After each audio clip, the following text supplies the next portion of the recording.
Hello and welcome to the Naughty by Nature podcast. I'm Treen and I'm your reluctant host on this vulnerable ride. This is a show where we confront what the Christian church told us was taboo through storytelling, humor, and a little role-playing so that we can be born again on our terms. In each episode, I've invited a different comedian to play God to help us reimagine a God big enough to hold the fullness of our humanity.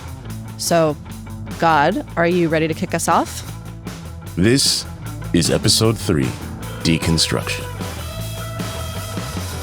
God, welcome to the show. It's always so amazing to get this time to dialogue with you and to talk with you. And on every episode, I just love to take a moment to get to know what kind of God I'm speaking to. So, God, do you want to share anything about yourself? Any fun facts? Any hobbies? Cleaning up your mess. Oh, which one are you talking about? Treen, I'm overworked. I'm underpaid. There's flooding over there. There's riots over here. I'm taking time out of my schedule to sit here with my most gifted child, Michael. Most Michaels in my life, they watch over children as they lay in their cribs. But this Michael has ideas, big ones, that make people go, I don't know if you're doing that good of a job. So, Michael, I'm glad we're having this sit down because I got some questions for you, pal. I'm getting thousands of inquiries an hour, and they're all because someone threw on your podcast, buddy. So, you know what? I got some stuff to attend to. I'll be right back. I'm really glad that we're having this sit down. It sounds like there's some things that we get to have a conscious dialogue about. But before we blast off, I want to take a formal moment to introduce our guest today, Michael Gungor. Michael is a musician and a podcast host of the Liturgist Podcast, and a new friend of mine. Michael, do you want to say hi to our listeners and to God? Hi, listeners, and God, and Treen too. Michael, I know I was telling you this yesterday, but yeah, I mean, the Liturgist was a huge puzzle piece in my deconstruction, and I'm sure folks tell you that a lot. But thank you for being here on this episode today. It feels very full circle to be at this point in my journey now talking to you about this. And casual question, but what was the process of making that podcast like? It started as sort of a supplement to some music that I was releasing and some meditations that I was releasing with a friend. And it's actually a group of friends that we were trying to like put out spiritual material that we would enjoy engaging with ourselves at that point, that wasn't so locked up into some of the old dogma and shame and stuff. But we found that even in using words like whatever words we would use, spirit, God, it just so quickly comes with a bunch of assumptions. We're like, what if we did a podcast almost as like a glossary, or like here's what we mean when we're talking about this stuff, and here's some deeper sort of behind the scenes insights to what we're talking about. And then pretty quickly the podcast sort of overtook even the music and meditations that we were making and became kind of this place for a conversation for people to talk about stuff that at that time you really couldn't find in mainstream conversation. So wow. Did you expect so many people to resonate with it? No, it was a big surprise. Again, I thought it was going to be kind of this like tiny behind the scenes thing for extra information. And all of a sudden, all these people all over the world were listening to it and coming together and talking and forming groups and started having events around it. And it was unexpected. Oh, I'm sorry, God. Yeah, God, how did that make you feel? Yeah, a lot of people loved it, Treen. A lot of people. How did that change your day? How did that change your day today? You know, the thing about guys like Michael, you know, the questioners, is they create a dialogue that allows more people in the conversation, which is fine. And I just want to start off by saying I love people. I love everybody. Yeah, you created a lot of us, so. I just didn't expect so much questioning. We had something good. We had something good going. People listened. They clapped their hands. They stomped their feet, and then they got in their Tahoes, their expeditions, and they went to Sizzler. So I'm busier than I've ever been before. I think I just got to sit with these people and answer their questions. But let's go back to what we're all beating around the bush with here, which is this word deconstruction. So, Michael, what is deconstruction? How would you define it? It's just constructs falling apart. It's just things that we've believed to be true that we look into and find holes in and find that we've constructed it. Even sometimes it doesn't even have to be a very active deconstruction. Kind of almost gives the sound of that almost makes it sound like an active thing that you have to try to do. But sometimes we're just like seeing, oh, I'm actively constructing this imaginary model of something, and I don't have to do that. Yeah, I've often thought of it as a really chunky knit sweater that I'm unraveling like one little thread at a time. But if only it were that easy to just stop and be free, right? Like, I don't know about you, but for me, there were many years where it was a painful unraveling that felt like life or death at some points. And, again, I bring up your podcast and other resources like that because I really do feel like this construction is so interwoven with our identity, obviously, and it really took other people talking about these topics to give my own psyche the permission to think like, oh, maybe I will be okay if I let go of that construct, or maybe I can think of this thing differently. But for a while there, it felt like life or death. But in the same way, the way I look at it now, it could feel like life or death if I really believe right now that I need to hold on to a ledge above my head that doesn't exist. And that's what I eventually discovered as my death grip just couldn't hold on anymore. And I thought I would fall into the abyss. I realized, I didn't. Just here. Because we get so attached to these beliefs, and these doctrines become so part of our identity that questioning them feels like death. It literally does feel like an existential threat, because what I have defined myself as is something that is threatened by the not having that belief. But what we find out when that grip goes away, you're just here.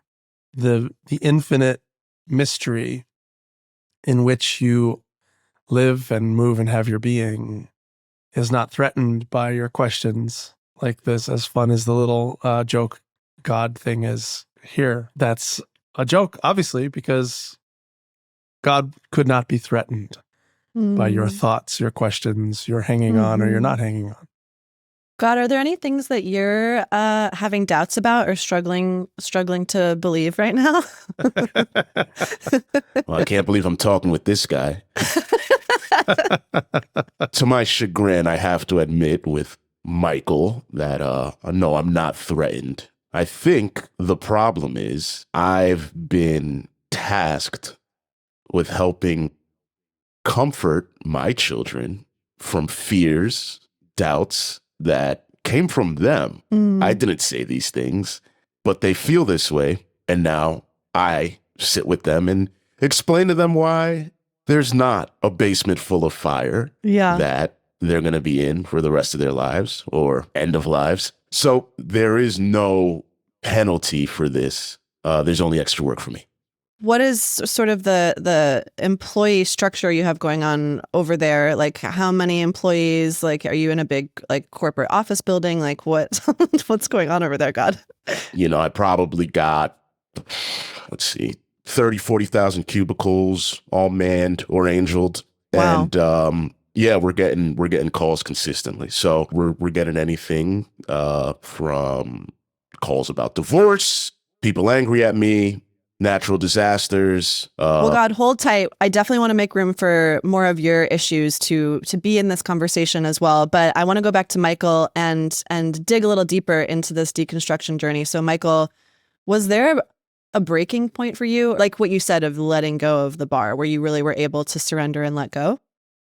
Yeah, there was one particular. I mean, there was definitely like chapter markers, but I was right at the end of my like tightest final grips. I was in a spa, and I was. Where was the spa? The spa was in Denver, Colorado, and it was a spa I would go to, like when I was I just couldn't clear my mind. I just would go. And this time I just couldn't, nothing was working. The steam wasn't clearing my head. I was reading, and there was like a quiet waiting area that I was reading different books. I was scrolling through my Kindle and like, no, this isn't doing it. This meditation isn't doing it. I couldn't. I was just scrolling my whole Rolodex of like spiritual technologies. Like, okay, meditations.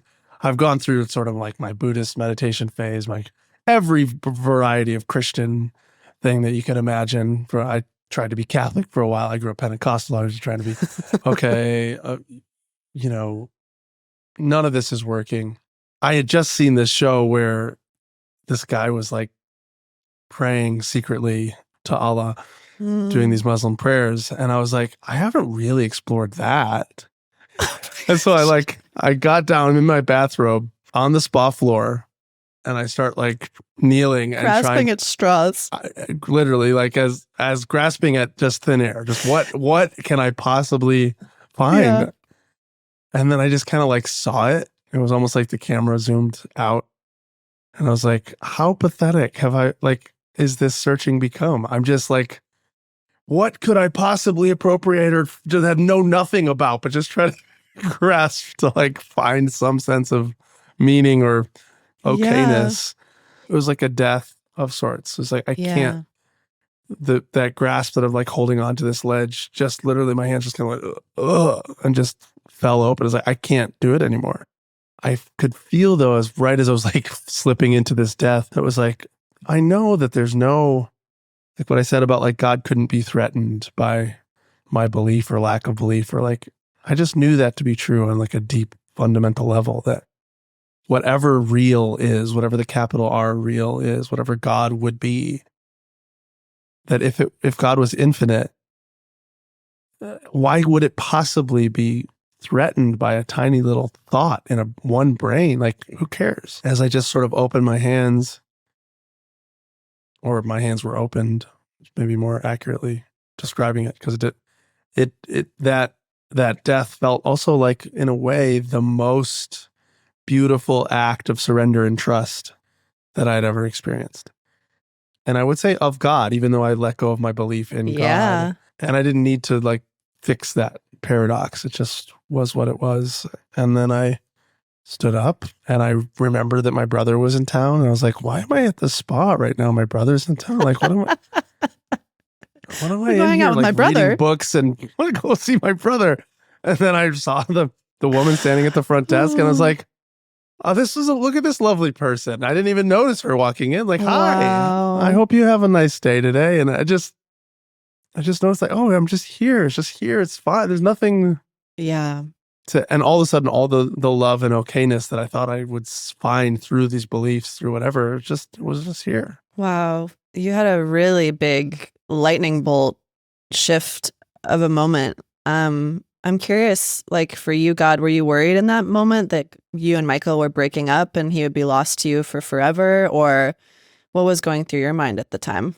For starters, it was a hygiene and safety issue. I was worried about my son lying on the floor in a public spot. Yeah, like how long can he be in there for? Like, you're gonna have to send him this awareness soon.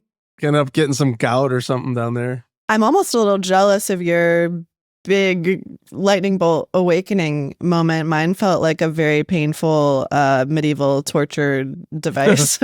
I did things in reverse a little bit because I talk about this on previous episodes, but I was born and raised Catholic. But like I joke that I learned what the Holy Spirit was when I became an evangelical. I was like, oh, there's 3 of you? I didn't know there was a third thing in this in this mix. And so my conversion occurred in my early 20s. And when I turned 24 and got married, that's when I just realized the role that I had signed up for as a wife, as a Christian wife, was out of congruence with the way I had been raised, and maybe just the way that I am. And so I talk about this on previous episodes, but it was a slow sort of wringing out and reclaiming of my actual persona and identity. But similar to you, there was a shift after a long, arduous journey of wrestling that occurred on a Reiki table. And it wasn't something that I didn't have any conscious thoughts around it, but I had a somatic, cathartic release. And I would say it was this awareness in my body that if I continue questioning, it's going to be okay. It's going to be painful, but it's going to be okay. Mm-hmm. Were you ever struggling to, like, did you ever think you wouldn't have any faith anymore, or you would become atheist? Like, what was going through your mind at the time? I mean, I had already redefined God so many times that by that point, I was really trying to hold on to be able to say that I believed in God, because I didn't have any concept of what God was at that time. Even I would have just said it. There's no, like, I had long ago given up the bearded guy in the sky, or even a separate being. Really, I had long before that, but I could still say, well, but that's not what God is. Here's this sophisticated theology to, like, be able to put quotes around all these words and be like, God is the ground of being, and this is like. But there was still a clinging to it. And strangely, even though I hadn't believed in hell for years or any of that kind of stuff, there was still this, like, shame around it, this clinging. I would still repent under my breath all the time, even though I didn't believe that I had to. I was just kind of, like, driven by this need to, it was part of my identity and it was part of my shame. So in letting go of God, I knew there wasn't actually anything that it was more like I was letting go into God, whatever mystery was. But I was letting go of needing to say I believed in God. And I was letting go of needing to try to figure it out or be able to talk about it or base my identity in it. That shame runs so deep. Yeah. And that's the first time in my life right there. After that, I just noticed after a while, like, oh, I don't do that repenting under my breath thing all the time anymore. Wow. I just stopped. God, do you hear our prayers and our repenting, or, like, what is the call center like when we're doing both? I do hear it all, Treen, and I listen to it all, and I don't need the repenting or even the dialogue as much as I need the conversation. I need, like Michael said, I'd rather prefer you actually let go of your need for me to be sky tyrant or Sky Daddy. Sky Daddy. I like that. Sky Daddy's not bad. You know what? Let's not shelf that one just yet. But you're letting go of the beard, is what you're saying. It's the beard staying. The beard. It's a brand, and it's a branding thing. I'll admit, it's worked more than it's hurt. So the beard's gonna stay.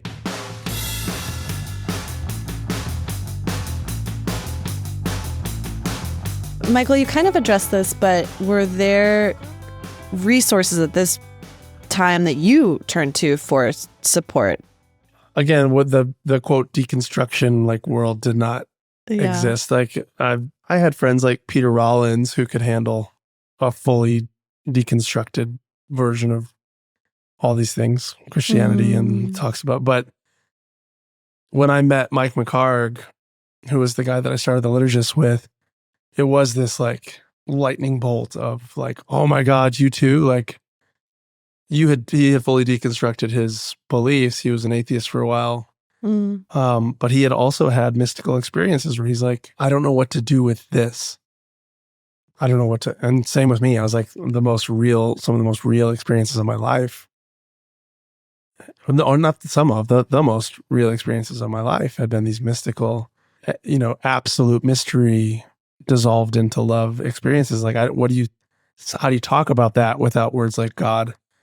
Can we use words like God still? And so those were some of the conversations that started the Liturgist. But I felt totally alone before meeting Mike and starting that journey. So I don't know if you know this, but I got baptized at age 23, and then by age 24, I was already what I would call, like, in my dark night of the soul, starting to deconstruct. But a friend of mine had paid my my application fee for Richard Rohr's The Living School. Oh, so I did The Living School for 2 years, which I remember, like, the first time walking into, and it's still, like, a Christian mysticism school. I remember listening to some of the teachings the first weekend that we had our breakout retreat and not understanding, like it hitting my head and it just bouncing right off. But, over that 2-year journey of being in this school and really like wrestling with other believers, that in tandem with my own journey of being a wife, and then ultimately my body collapsed. So my body like got really sick, and that was the straw that broke the camel's back, where I had to address my belief system because I got really ill. That really supported me through that time. But what I wanted to say about mysticism and mystical experience is it was very confusing for me because the first conscious mystical experience I had was actually in Christian worship in church. Honestly, I think took until I could feel it again outside of that container. I was afraid that it only existed there and I would be punished or damned or apart from that love, that connection, that beauty if I left and I strayed. It's for that reason I don't like. There's a lot of people in it that have deconstructed that identify now as X something, ex-evangelical or ex-Christian and that's never resonated with me. I see it as continuous. If anything, I see it more as like I graduated from evangelical Christianity and that I followed it to its end. I did I believed it thoroughly. You were all in. And I listened to it. I listened to the Jesus that I found in evangelical Christianity enough to do what he said, which is like, let the traditions fall apart. That's what he said. It's literally what he said. Let it freaking fall apart. I know. Your traditions, you've made these idols and you're these whitewashed tombs.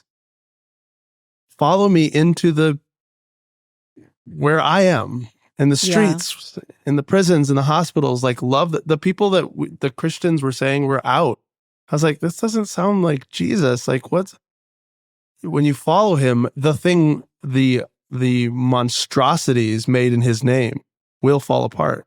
Yeah. It's funny enough and beautiful enough. Ironically, those terrible, monstrous structures can be like training grounds that introduce you to the living reality that it's talking about. And it's this beautiful, self-destructing thing. It's like we don't despise the training wheels on our. It's like, I'm an ex-training wheel person. Like, I'm an ex-college graduate. Like ex-training wheel. Yeah, I'm an ex-elementary school student. It's like, well, no, that was at the time what we had, what we knew, what we understood. Yeah. And we outgrew it. Yeah. And shame has a place in the development of a human being. Shame and fear and all this. It's not we don't have to like say that it was all bad. We don't have to put it in the categories of bad or good. It's just like we can go, oh, that worked for a time.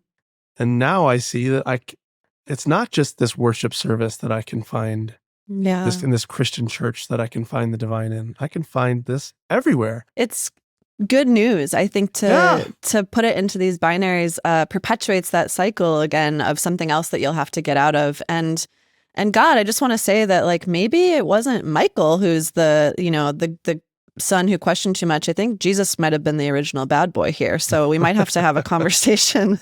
We might have to bring him onto the next show and have a little chat. Yeah, Jesus is a whole nother discussion. We could talk Jesus another time, but now we're talking Michael. Again, I hate to say it. You're right. Look, at some point, you guys started believing that because there were 6 guitars on stage and shitty coffee by the front door, that was the only place you could spend time with me. But if that's what you got to go through, I'll let you go through it. As Michael said, faith, I think, is knowing that I'm on the other end. We get caught up, or you, not me, get caught up in your building funds and the songs you write about me. They're not that good. And think that that's the only way to find me or make me happy. And if you don't keep doing those things, you're in trouble somehow. Who said that? They told me you gave them those songs, God. No. That was Adele, Coldplay, and and a little bit of explosions in the sky. That makes a lot of sense. I'm glad we're clearing the air. This feels historical. And God, what I'm hearing is that give us some grace because you've got eternity on your side. You're just playing a way longer game than we are here. You're thinking long term. You're like, I know they're going to come back. They're going to have this weird little moment and they're going to come back. But for us at that time, I mean, at least for me, it felt like I really do remember feeling if I stray or if I walk away, I will be damned and punished. And that was just, a moment that I had to really work through. And by a moment, I mean years. Well, Treen, if you two going through that moment means people listen to this and don't have to, then my work is complete.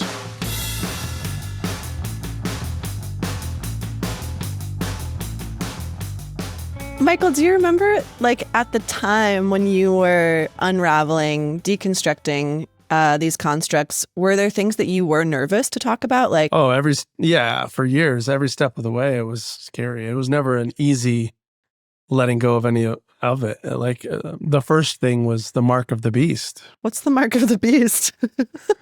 The mark of the beast, like I grew up hearing these sermons about like the end times and the Antichrist, and you would get the mark of the beast put on your forehead or your hand, like 666. And if you got it, you go to hell. And if you didn't get it, you get your head chopped off by the Antichrist. This is some medieval times, and this is how you know I was raised Catholic. That is wild. Yeah. So there was like movies about it, and so my first kind of like secret question was like, I thought the whole New Testament was about like moving it into the internal space rather than the external. Like it was about the law and stuff before, and it was like now it's about what we believe in our hearts. Why at the end does it go back to external? And then I was like, wait, the forehead and the hand, is that like a metaphor? Like your thoughts and your actions? And maybe like, is it not a literal thing? And I was like, oh, I can't say that, but I think that seems more real. That seems more true. And I had to like keep that to myself. And I was like, started reading some things metaphorically. That was the first thing. And I was like, whoa, can't talk about that. The mark of the beast. I mean, that's just like a bad Saturday night. I think that's not like. Yeah. Yeah, I want to chime in on the whole beast thing. Look, that got out of hand. I'll admit, that did get out of hand.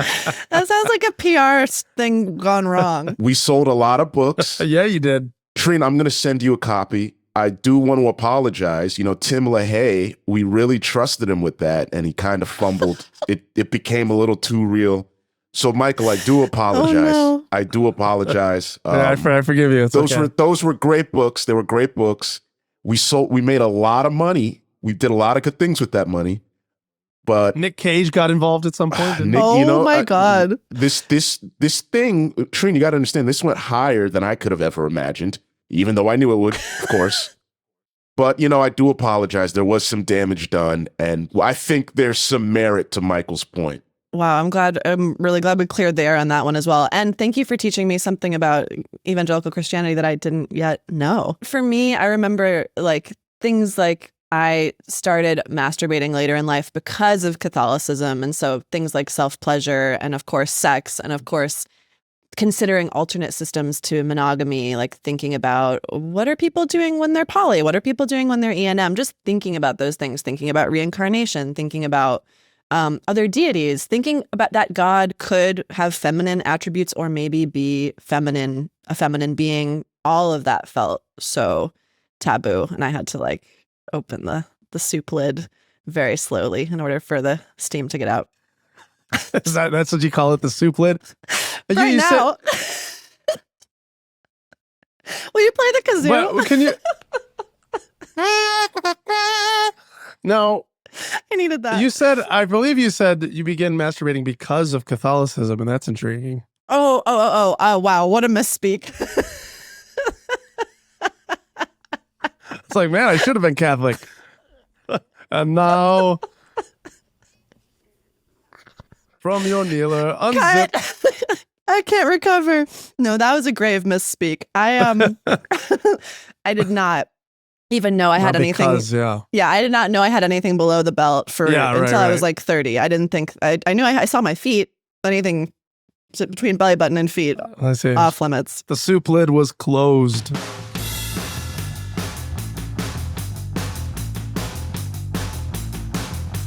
How would you define where you're at now in your faith journey and your relationship to God? I mean, I'm using the word God on this podcast intentionally as a reclamation. Yeah. But how would you define it now for yourself? I find myself in God. The word God for me is a word that I use to name the unnameable, the mystery of whatever this is. And if I try to describe what is, I notice it's without boundary, it's without end, it's without beginning. It's completely whole in itself. It has no lack of anything. So a lot of the traditional words to describe God, like love and all present and all, even knowing in a way, like all of it still kind of applies, but it's not anymore projected onto a separate being, but it is the ocean in which any wave that I perceive of myself, my thoughts, my feelings, my sensations, all of that is within the ocean. God is the ocean, and anything I witness is a wave, including whatever I might think of as myself.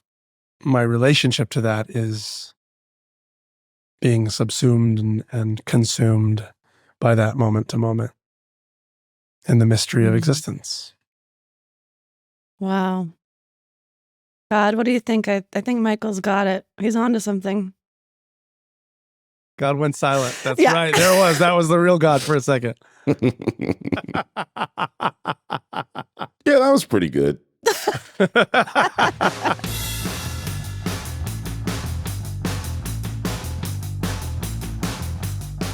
Well, we are almost at the end of our deconstruction podcast journey today. I thought we could all riff, mainly Michael and I, but God join in from a marketing perspective of like, what are the stages of deconstruction? I thought we could give them some like funny chapter title headings. I do want to bring back Mark of the Beast because I think that's important. Okay, so stage 1, well, you're kind of like you're like in tortured bliss, I would say. Well, tortured bliss, I mean, before tortured bliss, you're usually at a place of like something's the construct is working, right? So it's like feels harmonious. The belief feels harmonious with your identity, with your environment. It's helping make sense of things, it's helping making meaning of things. Yeah. And then chapter 2. And then, there's like... Chapter 2 is like a rock in the shoe? Yeah, I was going to say a wedgie, like a really... Yeah, wedgie. It's starts like riding up the soup can a little bit. Yeah, I'm wearing a thong and I wore way too tight of jeans. And so there's no airflow down there. And then you start chafing. All right, let's continue this metaphor. You begin chafing. And chapter 3 is a full-blown rash. It's just, you actually have to go to the doctor. And then the bleeding and the pustules. Yeah. And then the sepsis and death. Okay, so you actually die. Yeah. You actually die in this chapter heading. But then chapter 5, I think, is resurrection. Is rebirth. Easter. Yeah. God, do you have any additions?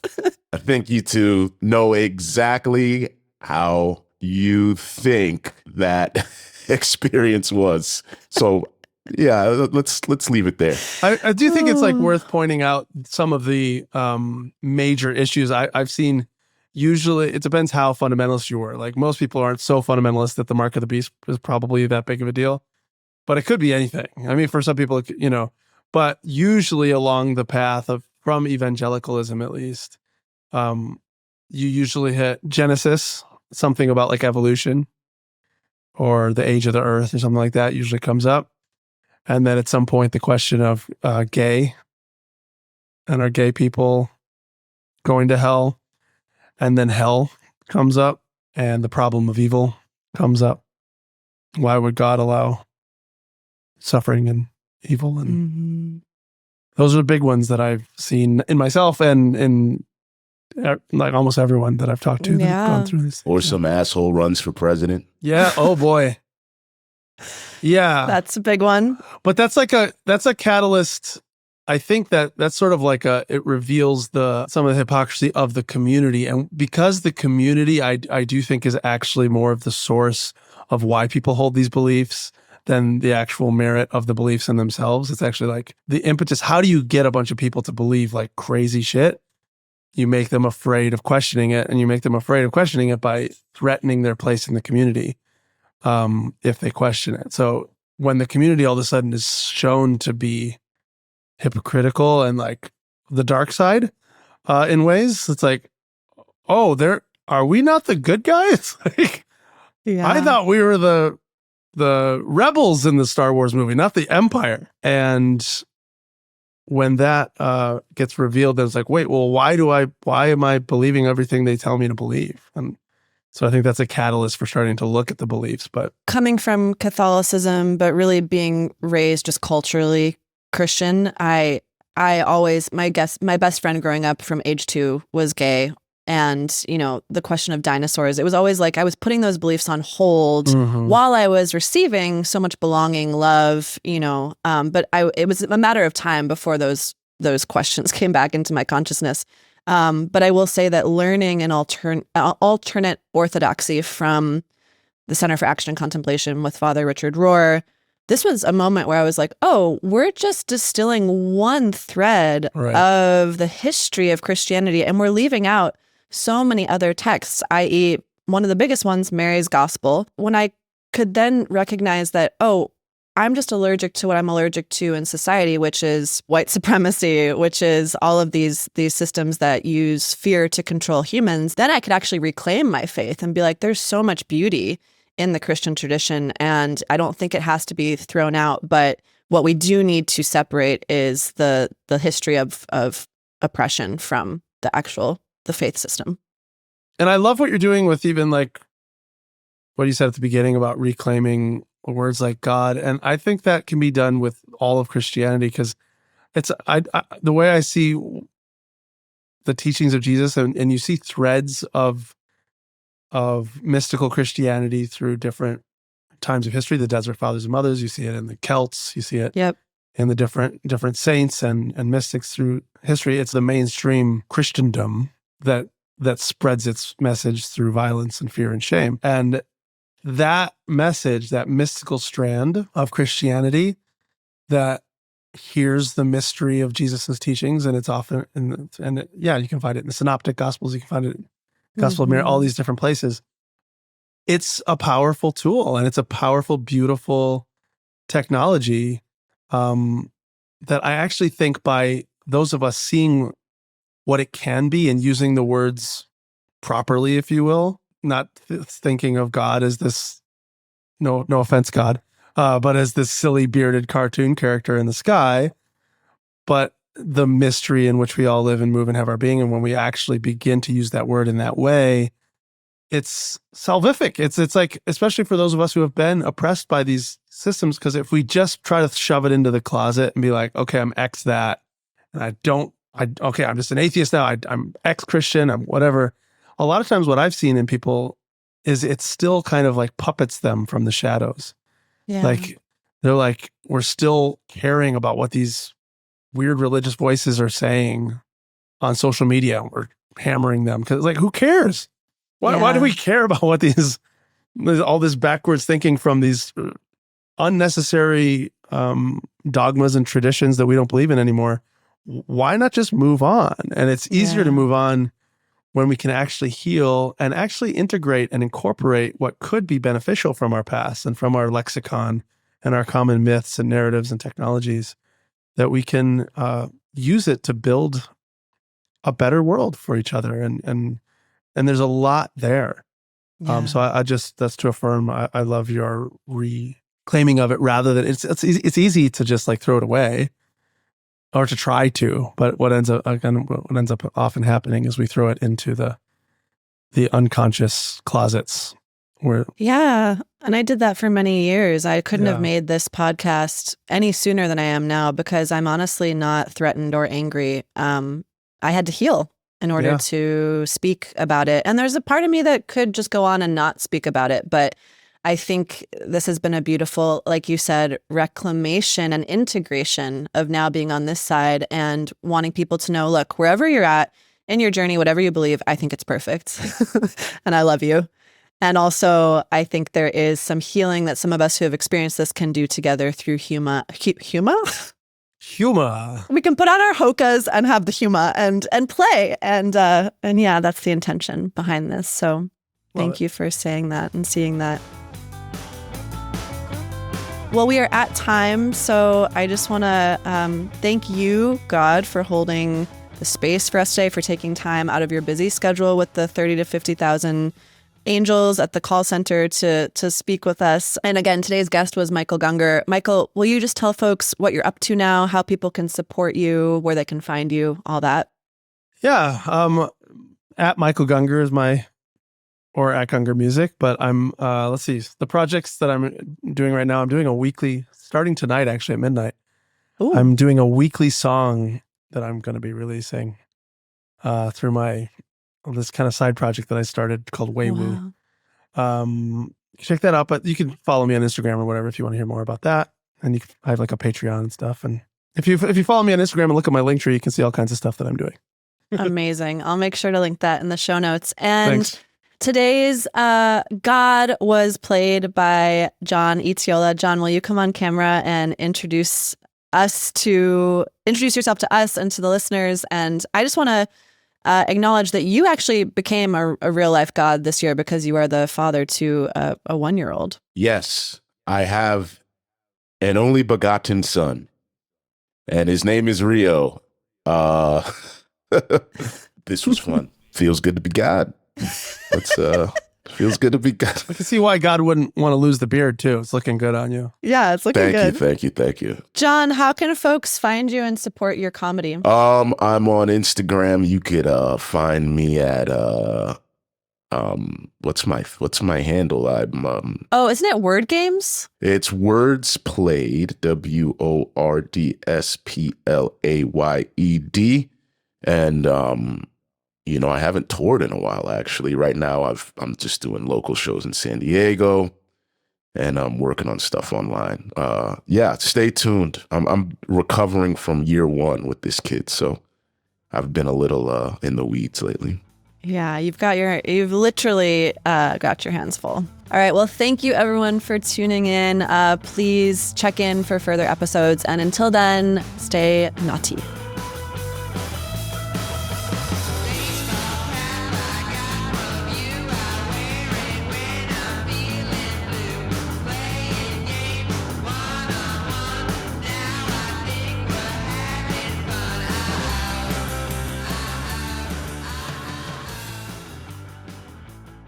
Wow. Thank you so much for watching our podcast. If you liked what you heard or if you thought this was cool, please take 1 second of your time to hit subscribe and share this with your friends, your fam. We're also on Instagram at NXNPod, and we'll see you next time.